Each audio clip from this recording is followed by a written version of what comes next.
L'homme entre dans la banque et abat le guichetier, puis élimine un agent de sécurité. Dans la foule paniquée, deux autres tombent au hasard. Un garde arrive par derrière et tire plusieurs fois. Les balles transpercent son corps. Mais il ne semble rien sentir. Il riposte. Puis se dirige calmement vers l'ascenseur. Quand les portes s'ouvrent, une femme voit son visage sans vie et s'enfuit terrifiée. Dans l'ascenseur, l'homme change de chargeur avec aisance.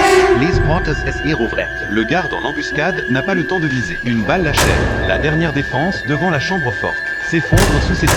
La lourde porte du coffre s'ouvre lentement. Des rangées de coffrets apparaissent. L'homme sort calmement un explosif miniature, le place avec précision sur un coffret spécifique, règle le compte à rebours, puis recule en zone sûre et attend. L'explosion retentit. Il ouvre le coffret, des dizaines de milliers en liquide. Mais étrangement, il ignore complètement les billets, les jette tous de côté. Sa main plonge au fond du coffret, jusqu'à saisir un objet métallique froid, une pièce d'argent. Là, un sourire inquiétant apparaît. Mission accomplie. L'homme retourne dans le hall. 4 gardes armés tirent simultanément. Les balles le criblent de toutes parts, mais son visage reste impassible. Il passe devant les 4 gardes pétrifiés. Cette scène surréaliste fige tout le monde. Il sort de la banque. Une voiture noire l'attend au bord du trottoir. Il monte à l'arrière. À ses côtés, un homme mystérieux en lunettes noires. La voiture démarre aussitôt et quitte rapidement les lieux. Silence de mort dans l'habitacle. L'homme garde son expression vide, jusqu'à ce que l'homme aux lunettes tende la main et arrache le collier de son cou. La tête de l'homme retombe. Il est enfin mort. L'homme aux lunettes récupère dans sa main crispée la pièce d'argent payée de tant de vie. Alors, que cache cette pièce en apparence banale?